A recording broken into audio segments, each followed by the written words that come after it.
So upwardly mobile, how companies are handling an increasingly mobile workforce. This also, of course, large organizations have to deal with these, and even smaller organizations have to deal with them.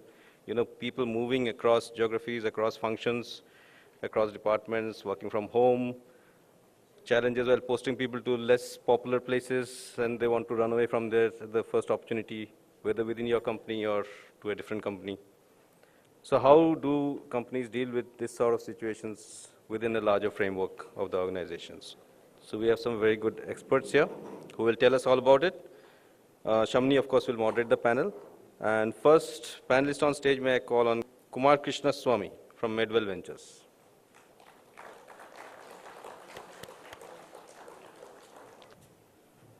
So Medwell is a healthcare services company, delivers world-class healthcare across several therapeutic areas, even to your home. So Mr. Krishna Swamy is an asset to the company. His 3 decades of HR leadership stand very well.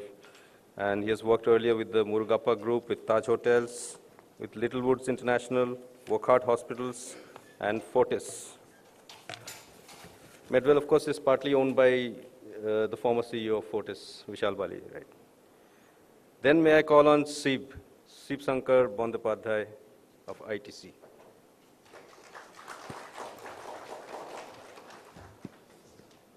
In Bengali, we say sheep, right? ITC, of course, is one of India's biggest corporations. It has a rich history and legacy, outstanding performance. Sheep himself has more than 19 years of experience in HR. He has earlier worked with ICI India and PepsiCo. He specializes in strategy, business restructuring, and setting up greenfield operations. So he is just the right guy to be here on this topic today. Really grateful that you have joined us. Thank you very much. Mr. Karunakar from Apollo Hospitals.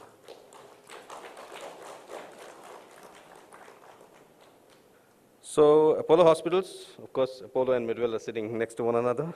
So Apollo is also another healthcare provider. It's one of India's leading chain of super hospitals. There are some of the best doctors in the country. I can vouch for that. There's one in Delhi as well. And of course, it's no easy job keeping those doctors there and keeping them happy. So Karunakar has also worked with Taj Hotels, like Mr. Krishna Swamy, and with Oberoi Hotels and VST Industries as well. So he has 20 years of experience across different industries. Very happy to have you with us. Thank you very much. Mr. Mehrotra is here. Come and join us, sir. So I have to go back to the previous. So Mr. Gopalji Mehrotra is the Senior Vice President and Head of HR at Ashok Leyland. I think Ashok Leyland is a company that we have all seen from when we were before Gen X and Gen Y. Right? Trucks and buses of Ashok Leyland can be seen all over India, outside India as well. And Mr. Mehrotra looks after HR strategy, operations, and change management at the commercial vehicles maker. Change is what the subject of the discussion is today. So we are looking forward to some really good insights. He has experience of 21 years, and he also teaches at leading B schools like ISB and IMT. That's wonderful. Look forward, and thank you very much for joining us tonight. And finally, and last but not the least, can we have Anu Zakaria on stage, please, from DDI India. The applause is a little thin. Louder. It's my job to make you clap, right? So Anu is the Managing Director of DDI India. DDI is Development Dimensions International. It's a leading talent management company. She heads the India operations, and she leads a team that helps companies manage their workforce in every way, including identifying leaders, managing change, engaging employees, and all sorts of things. So, and we're really hoping for some great perspectives from you tonight, Anu. And before I say applause and Shamni, let me check if I've got everybody here. Yes. And I'm not missing anyone. So that's the second panel. Ladies and gentlemen, can we have some applause again? Right. Thank you very much. Shamni, over to you. Thank you, Alokesh, once again, and a warm welcome to all of you and my panelists. It's interesting that we are having this conversation soon after we had the conversation on, does working from home increase your productivity, which we had in Bangalore. And I think that this topic is another side of the same coin. People, of course, we know that people leave bosses and not companies, but now people are also leaving for the reasons of mobility. Let's start with you, Anu. Do you have any opening thoughts on this subject? I think since you invited Sunita as the opening speaker in the last panel, I'll just go back to a quote that I read from Mr. T.K. Kurian's interview in one of the newspapers several months ago. And one interesting headline comment that I read then was that India is no longer the center of the universe for Wipro. And that was a very interesting comment and insight that he shared. And it kind of describes what talent mobility all means. That today, economy is opened up in far more ways than we've ever witnessed before. There are no boundaries, really, to cultures, organizations who would want to set up shop and expand their operations in multiple locations globally. The choices that the earlier panel spoke of, that today's generation has to pursue ambitious, interesting careers that not only satisfy them, but also, feed into their motivations as well. These opportunities are available aplenty. The affordability for talent really to have access to high quality education, have access to opportunities and living environments are aplenty today as well.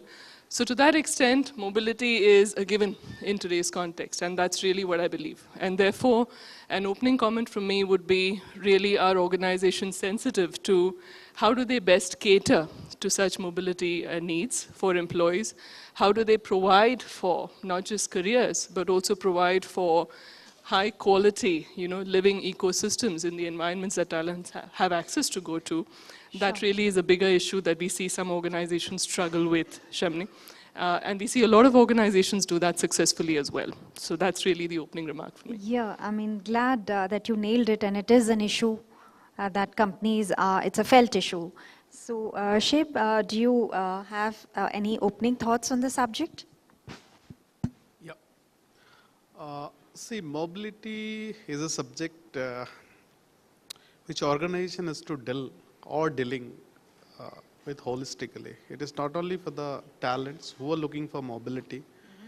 It's the organization also who are looking to grow, getting into diversified fields. So they also need mobility as a part of their talent management, to build the leadership potential for the future of the business. So in any organization, we have to encounter what, as per the previous panel discussion also, the aspirations of the young workforce, not only restricted to the managers, even at a operative level, as well as your requirement for the foreseeable future at par with your business plan. So that also helps us to deal with mobility in a very planned manner. So it's a very, very, what I should say, a complex subject. The entire organization has to deal with a finer tuning. That's Sure. Gopalji, you want to have any thoughts on the subject? Well, SIB works for ITC, I used to, so we'll share the same mic. Three concepts. Shamini said that people join companies but leave managers. Anu said mobility is a given. And the third concept, which I believe in, is a healthy level of attrition. So putting all these three together, yes, mobility is a given. Going back to basics in terms of what do you do with it, how do you handle it? 4-point formula: hire the best that you can, pay them as much as you can afford, give them an environment which helps them perform, and develop them to the best of your capability. That's what I feel leadership teams, managements can do, should do. After that, people will inherently be mobile. It is human nature. So the essence of my argument is do what you can. Don't worry about what you cannot control. That's my starters. Okay, that's a pretty decisive starter to begin with. Do you have any thoughts, Karunakar? Yeah. Hope I'm audible. Yeah. Good evening to all of you. And I think after the wonderful, the previous panel discussion, hope we will also do some justice in terms of what you actually come forward to hear and then probably take home something. Adding on to what my co-panelist spoke about, I will, before I just get into the topic, I actually represent the healthcare sphere along with Mr. Krishna Kumar. He is also part of the healthcare. On the mobility front, when we really talk about, there are two theories in it in terms of, one, the newer organizations or the segments that we are into, the IT part of it that we talk about. We talk about in a big way in terms of work from home. That's what we keep hearing all the time. The other side of it is in terms of the talent mobility. Maybe you don't get the local talent here, so you hire people. So there are two sides of the mobility that I would actually look at or I encounter actually. Coming to the healthcare part of it, people may be wondering that how do we really see that our doctors or our paramedics who work for us are mobile or are they working from home? I would actually put it in terms of telling that in terms of working from home is a practice which we started because of huge talent crunch that we have in the healthcare segment. The most important thing which helped us reach to that level is technology. Technology is what we have been using in terms of your teleradiology, the telemedicine networking that we have. This is actually helping in terms of getting the talent to reach to the patients who actually look at the services. The other side of it is in terms of the mobility, like we don't get talent locally, so we do hire people, maybe people who gone abroad and they come back, they want to settle, or we hire expats to really come to the hospitals to actually help us in getting the technology match with the healthcare part of it. Going forward, maybe we'll deliberate on in terms of how do we really manage this, the two sides of the coin, and how do we really manage these two challenges that we have. We'll get into discussing in terms of what are the challenges this mobile workforce faces and what are the challenges that the organizations actually face because of the mobility. So I will leave it at this point and then probably deliberate as we go forward. And I'm glad you talked about this panel being as good. So the key to that is that you need to challenge each other and sort of question each other rather than, me holding forth. Yeah, Kumar, Yeah, good evening all. I need to sort of give a little bit introduction because I am humbled in the presence of really in the industry biggies here. I represent a startup. And we are one of the early movers into home healthcare space. Essentially, it is, in a nutshell, it takes health to home.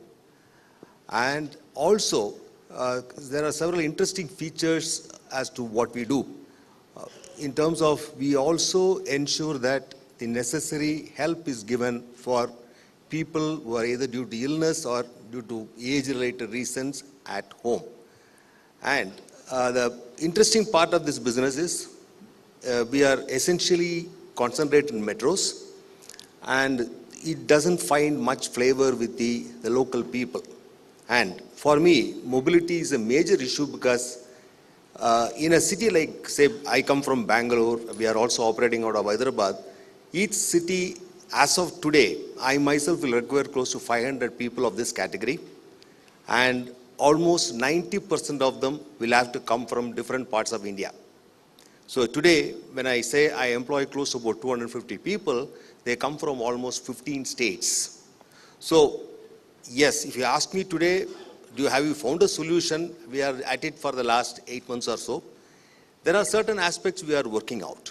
That's something I think as we go along, probably I should be able to sort of discuss this and seek advice from others also. Sure. So, at one level, you have the nature of organization itself where your own talent needs to be, mobile, and it needs to go reach out to somebody sitting out there. And at another level, there is a company where talent needs to get in, But having gotten in, you need to deal with issues because they have traveled from somewhere to be in to deliver their work.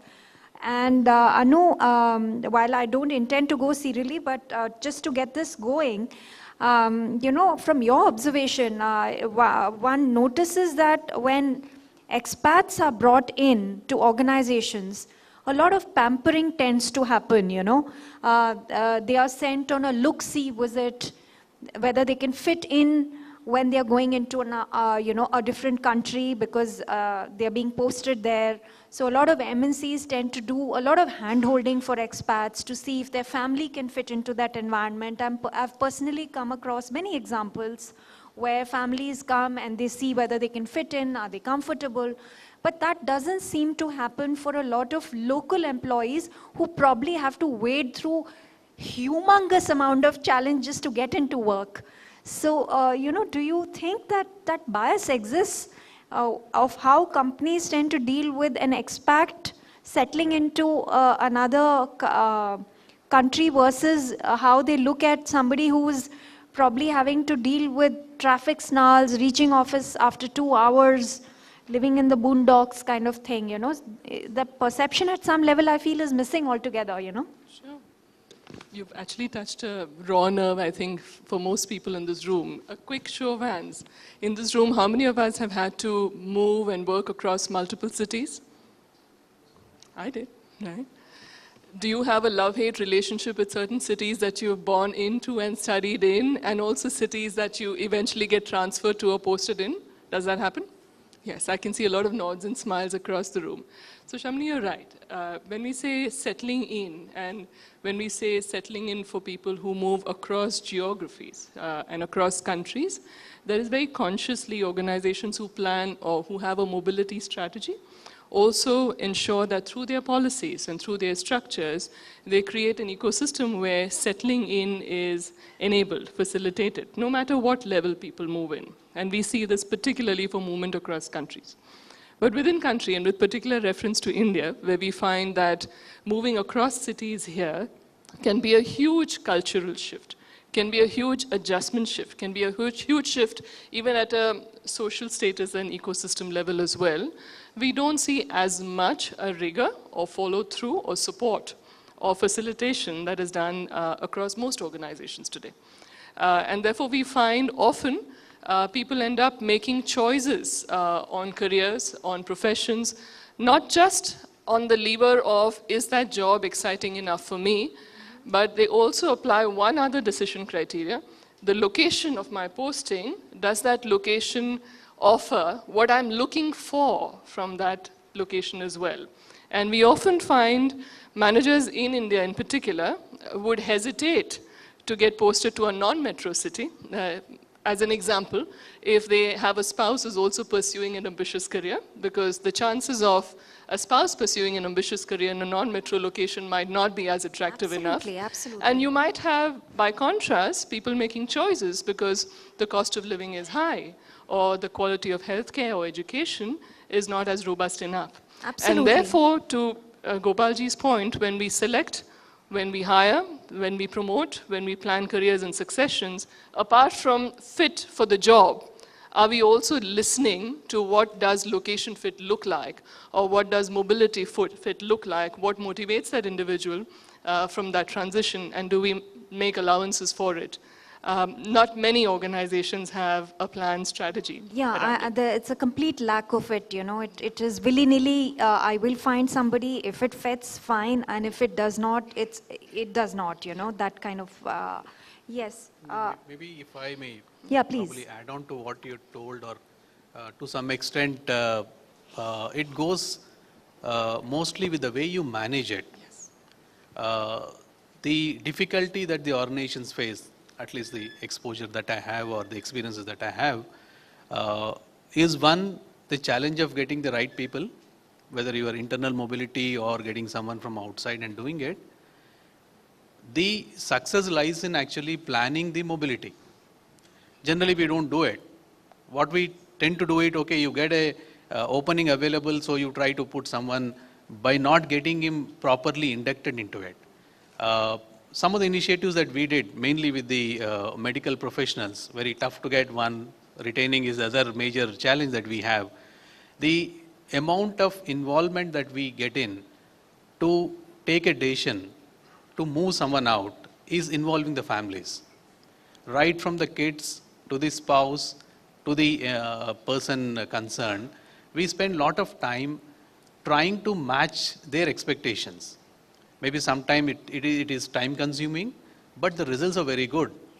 For the simple reason that before you move, you really plan that. And the challenges are actually known.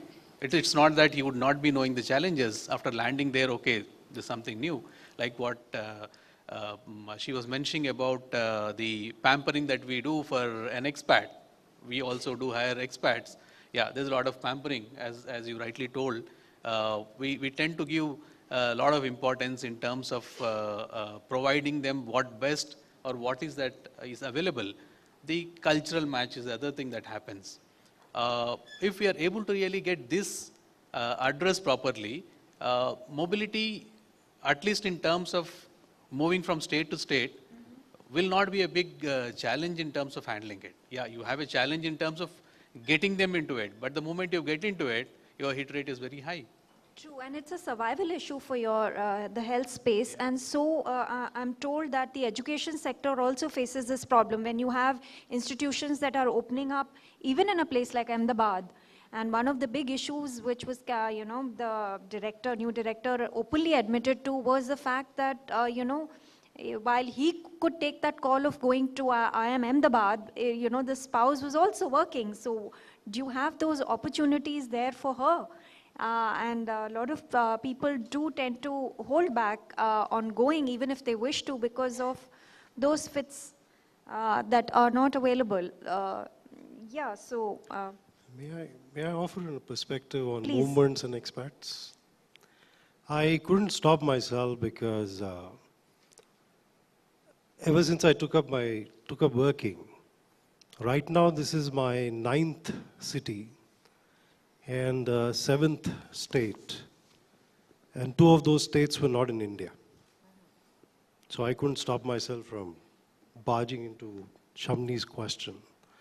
But let me take the first one first, regarding expats. I've actually done it the other way. I migrated as an expat with my family to the US. And all that which we may construe as pampering, when we see Europeans and Americans being invited to work in India, believe me, having gone through it, I would not call it pampering, because I went through it with my family the reverse way, and all of it was required. See, the cultural sensitivity training, yes, we knew the language, but like they say, American English is different from English spoken elsewhere. I knew how to drive, so did my wife. But we never knew how to drive on the right side of the road. Of course, and we also didn't know how to respect the signs. I mean, here a red light is like a caution. You decide whether you want to stop or not. In the US, you have a stop sign. And it took me 2 months that even when there were no other vehicles around, stop meant stop. So, one perspective. Second perspective is that, so I was in the US, and certain people had to be posted to India. So everything else that was done in terms of, help, housing, medical insurance, training, cultural sensitivity, etc.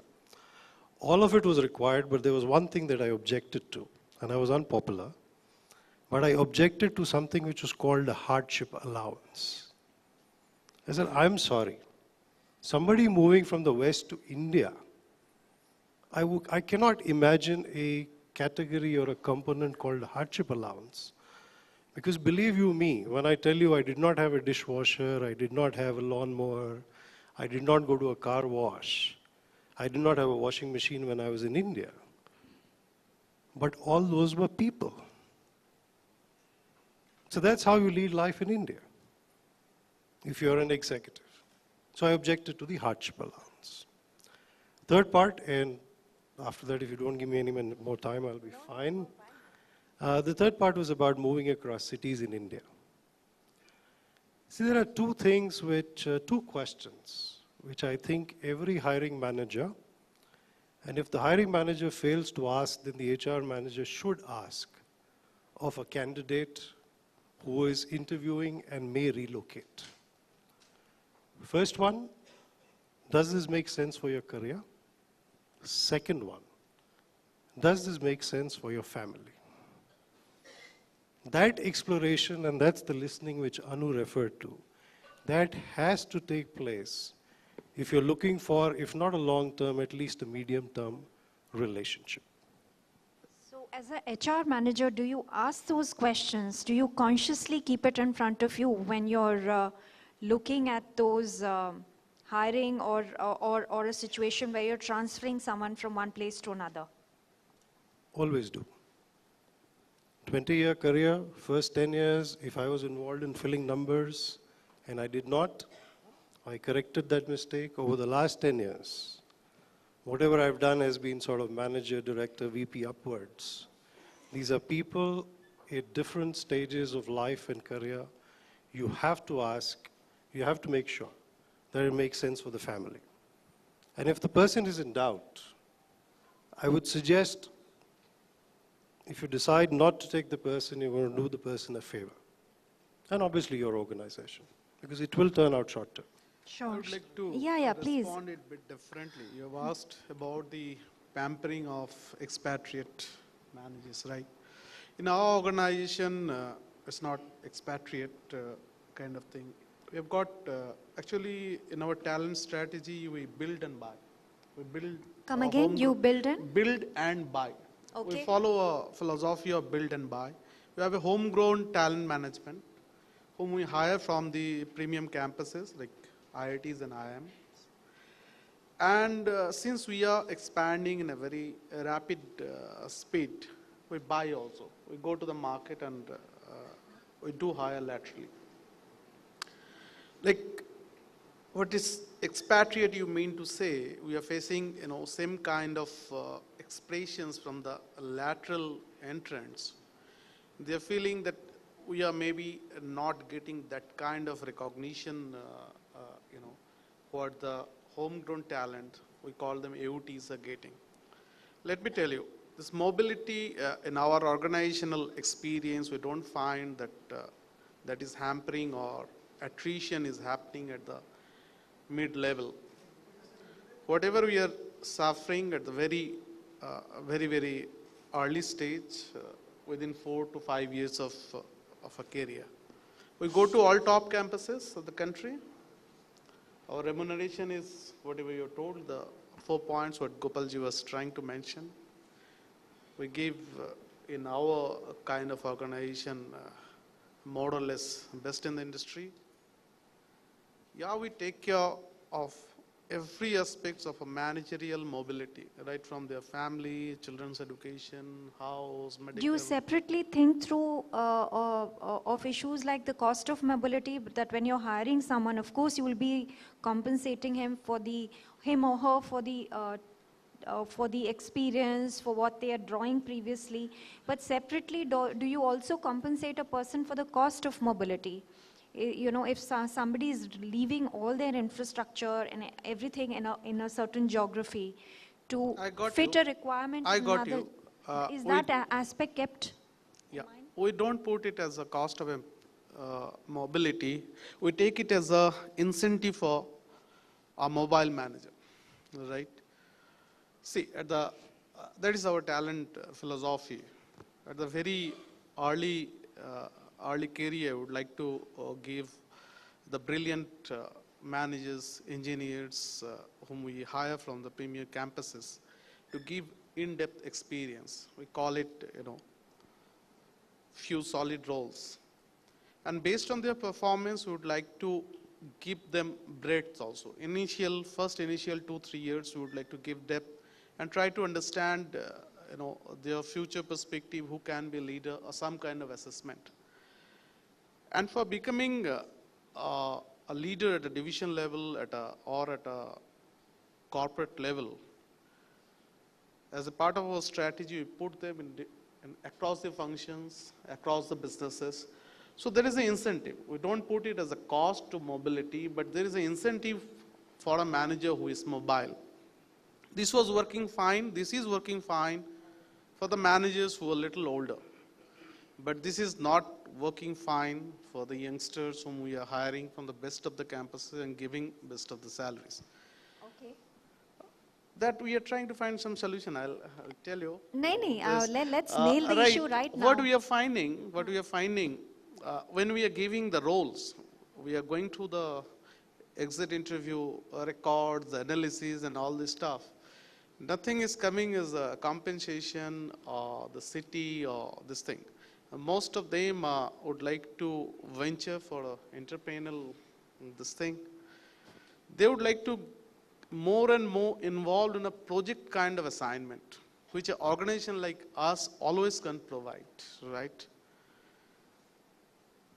These young generations, the young brilliant engineers, the sick always. So they want their own little baby to work own on. little baby to work, specific accountability, specific objectives, which in a group or in a group kind of environment most of time in the factories or the marketing branches, every time you can provide, right? And we are expanding. We need leadership pipeline. So we are in a double whammy actually. We are hiring more, that's because people are leaving.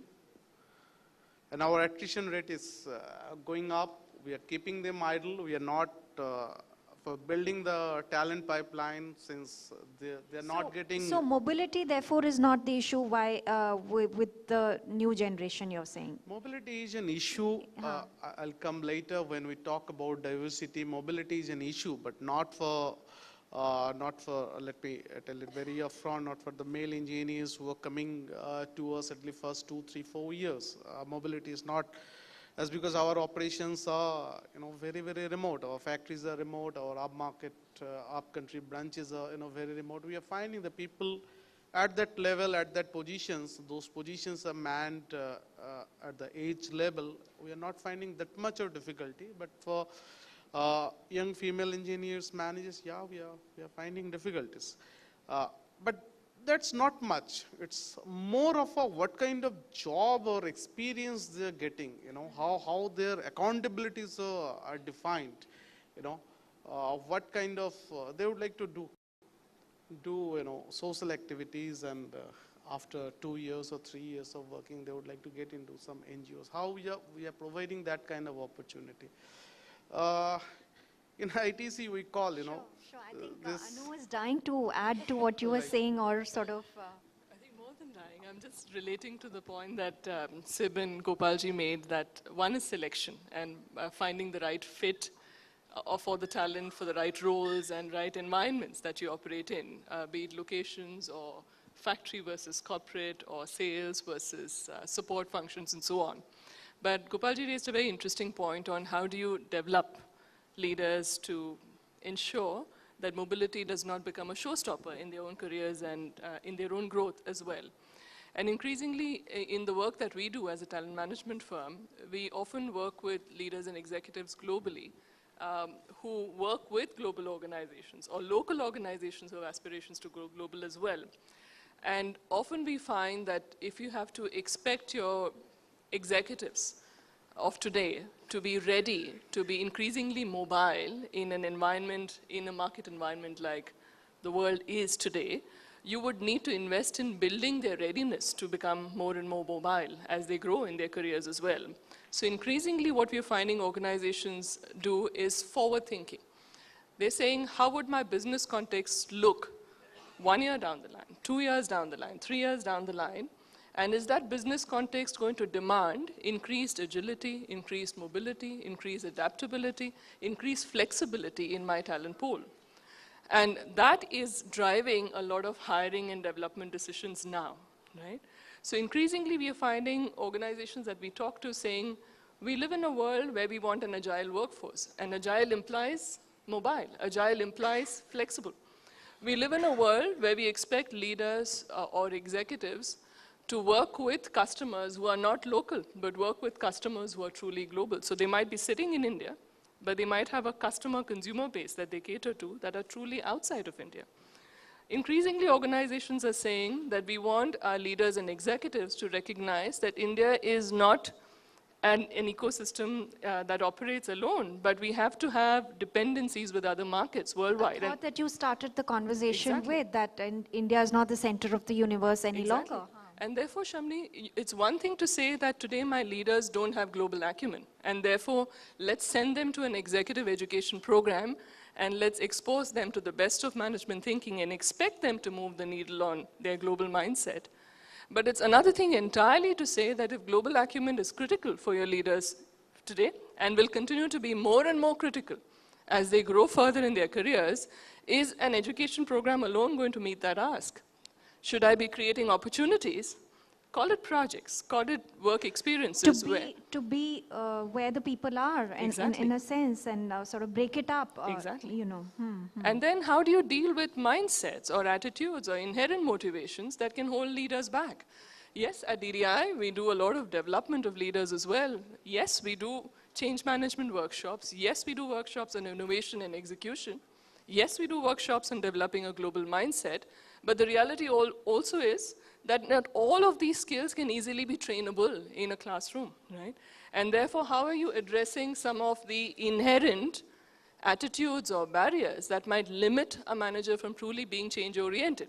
Now, if you want a leader to take risks, can risk-taking be taught in a class? Or would you want to promote risk-taking through high-quality feedback, through very sharp insight that will tell a leader or an executive that if I don't do this, it will potentially derail my effectiveness as an individual, as an executive, as a leader of So a firm. therefore, talk about mobility not in the language of mobility necessarily, Exactly. but throw open this thing and give it another name. That's right. And therefore talk mobility from the lens of what does the business need? Does the business need you to operate in a different market? Does the business need you to bring a new skill to the table? Thank you. Sure. Successful, sorry, just to add on, we have to find out for whom the mobility, for why the mobility, and ultimately what we are trying to get. And as an HR manager, we have to, manage the finer, these things of, to manage this mobility. And let's not Without look at knowing this only in that, the context of the white collar worker. There is also these issues at a much lower level where companies, a thing that I hear constantly from some of the skill development companies is that we are training people, but when they go to another geography, it does not compensate them for the cost of going there. Two, the cultural fit is not there. So when they go there, they're lost. They somehow have emotional issues. They sort of hang around for some time and they tend to come back. Now, talking about the cultural fit, before I come to you for your specific learnings, way back GRD created this Jamshedpur, this whole environment where a community ate together, worked together, played together, and therefore there was this community feeling. And even if you migrated from anywhere, these issues were resolved. I'm wondering if organizations are creating that environment where that community feeling gets taken care of, because it is a need. Actually, again, adding on to what the other panelists were talking about, that again, it becomes very industry specific. Why I'm saying it is industry specific is, I spent a lot of time in the healthcare, so probably I'll go back into my experience with the healthcare part yes, of it. please. Mobility, there's two sides again. One is the organization's requirement. Second is the talent which has to be moved out to other place. Take the example of a doctor. A doctor who has put in his practice at a particular place is having his own clientele. He has his own name in that community. And for such type of person to be mobile, it becomes practically impossible. So what is the solutions for that? Say we open a hospital at a different place. How do you get the talent for that? The management program that we have in terms of opening up an education program for them. Like we have something called as DNB program, which gets the doctors who join with us as junior doctors, go through this program and get trained under the consultants who are there at one particular place. The talent pipeline that gets created with a clear plan, like we have these people joining us from across the country. One major solution that we could get in, some of those joinees who get into the DNB program, say are from Delhi, and we have some opening coming up in those places. We try to see that we accommodate them so that it becomes a sort of a win-win sort of a situation, not creating a sort of an imbalance in the entire thing. And in terms of the education, in terms of the, what do you call the cultural fitment that can actually get created.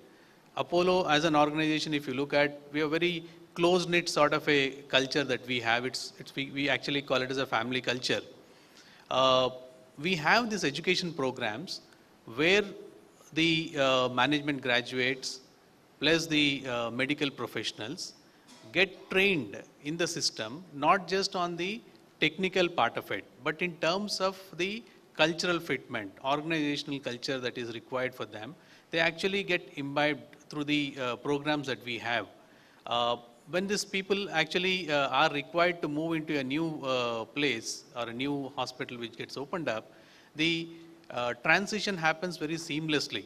So it's a very structured program which takes them through the process. It's not that we know the challenges, we can't move those doctors who are established themselves in one place.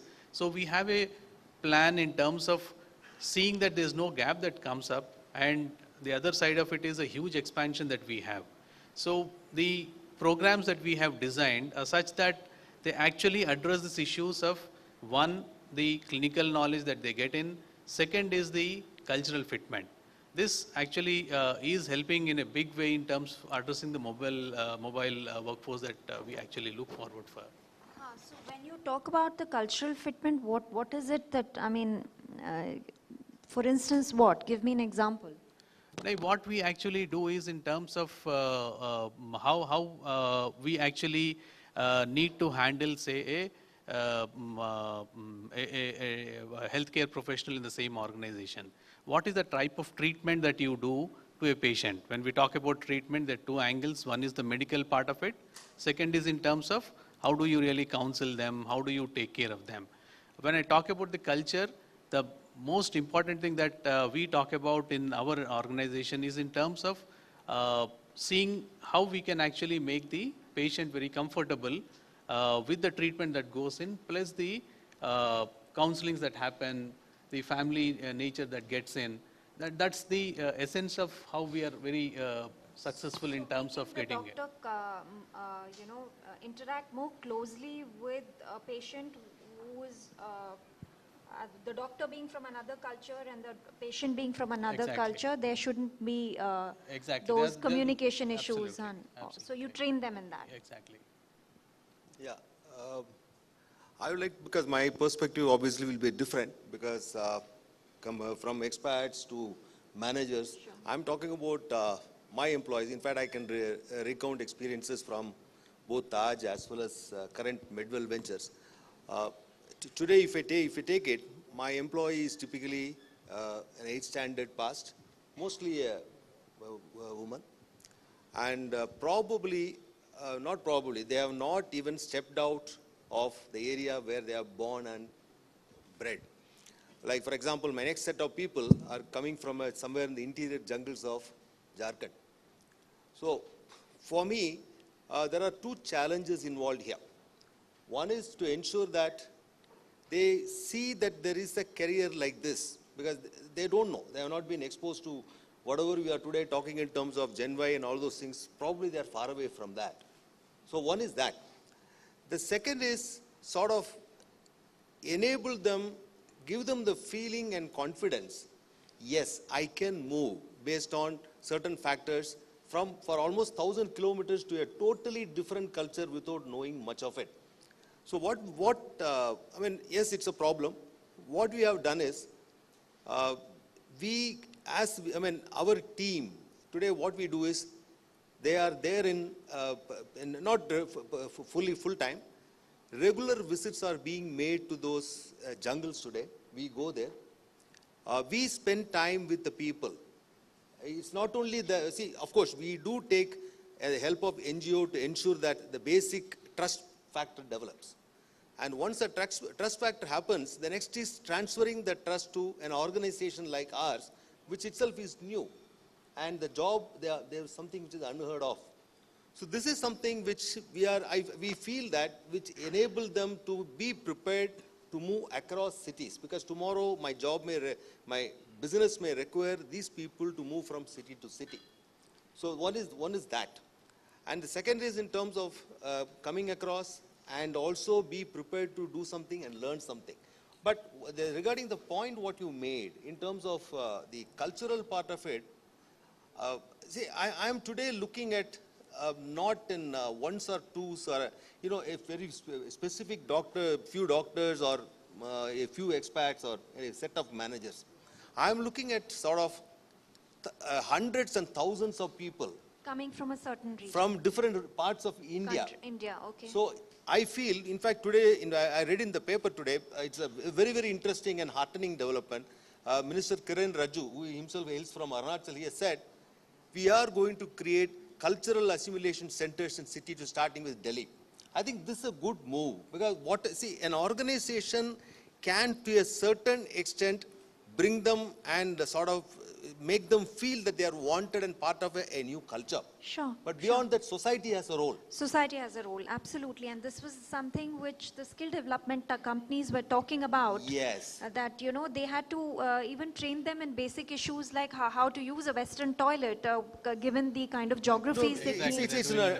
not only that. I will say that we start with them, making them seeing life. And you didn't feel it because at one point, at least the healthcare industry had a large segment of nurses that came from Kerala. So a lot of hospitals recruiting them, they managed to find their own networks and create that bonding, which happened willy-nilly. But now it's not happening. You have to. Yeah, it was an accident. But what I'm saying is, if the society has to sort of make use of it and grow stronger, it has to be a committed effort from a larger body, which can only be a government. Sure. Lots of issues. At this point, I want to involve the audience because I'm sure they'll have their own set of questions.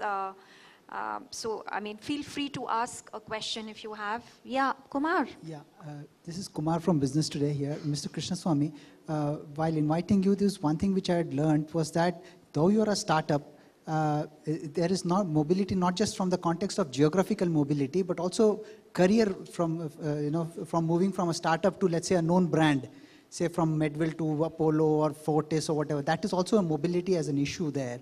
So as I understood was that you actually in the short time period reduced your attrition rate.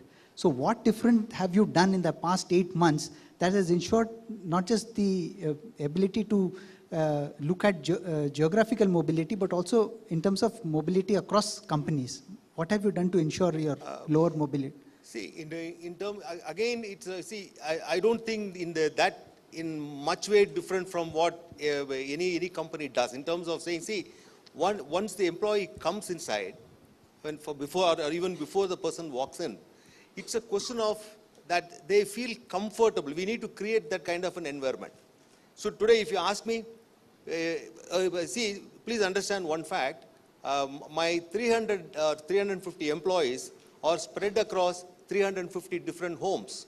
I don't see them every day. I don't bring them under one roof for me to try all my OD theories. I meet them once in a month or maybe once in 15 days, and the two, they're not the entire bunch together. During the short period what I have, basically what we try to do is, hey, listen, now you are part of now they are part of a large organization like ours. We say we are part of a large organization. It is not merely you go and think yourself as a maid. We are doing much more beyond that. There is a healthcare backup to it. Today, when a bedside caregiver goes to a house, she knows that there is a doctor behind, there is a physiotherapist behind who can support her efforts to keep her customer. Because if you look at them, they're extremely devoted to the customer because they come from that kind of a background. Today what we tell them is, don't worry, if anything happens, there is an entire team of people to ensure that your customer is saved. That, I think that message is slowly sinking in. I feel that is going to make a difference. This is what we are looking at in terms of to ensure that when there is a movement happens, people now start thinking, saying, hey, fine, yeah, here is an organization which gives me that backup. Here is an organization which doesn't catch me from the roadside, but comes to my place, talks to my parents, and assures, with the assurance they get me here. I think it is making a difference for us. Yeah, any other question? Yeah, the gentleman there. Good evening, everyone. My name is Charu. I'm from FactSet. I lead the communications function there and work very closely with HR. So at FactSet,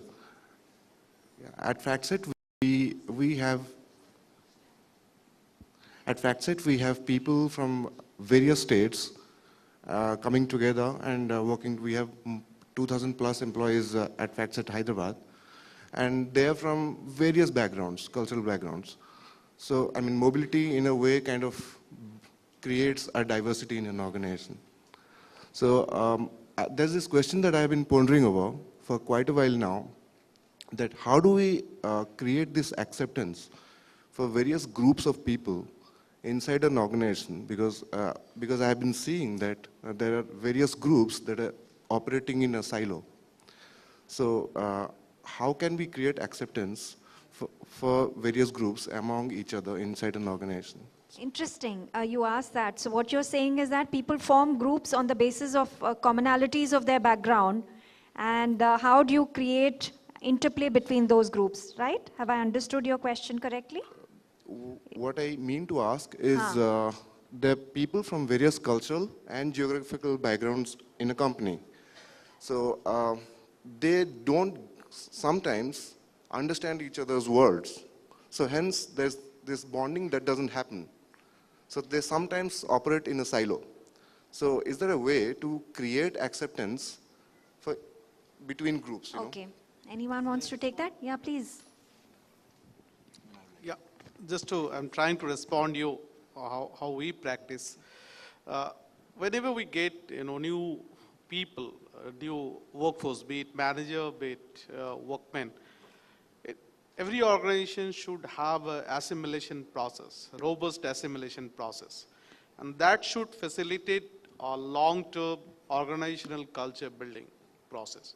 So mostly the senior managers or the management team should, like some organizations talks about, different value system. I don't know what is your ethos of your organizations.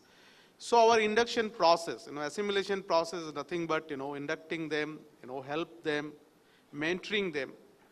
So you may in the initial days, you can assimilate them well to your organizational requirement, organizational culture, and can keep, some senior managers with, 4, 5, 6, or 10 people to help them, to mentor them, like the buddy programs different organizations follow, to assimilate them with the organizational systems and process. So the working of silos may reduce, and everybody will try to align with the greater organizational objectives or the culture. It's a long-term process. It will not happen today, tomorrow. You have to find a bunch of mentors who understands your organizational requirement, who understands your organizational culture.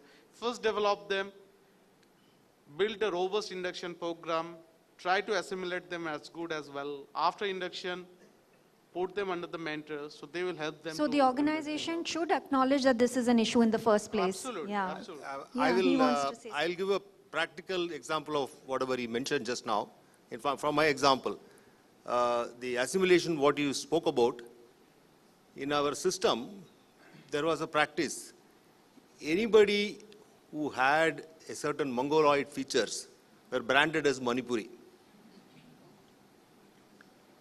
If you ask me, it's very racial. We stopped it. We said, please, for heaven's sake, don't do that.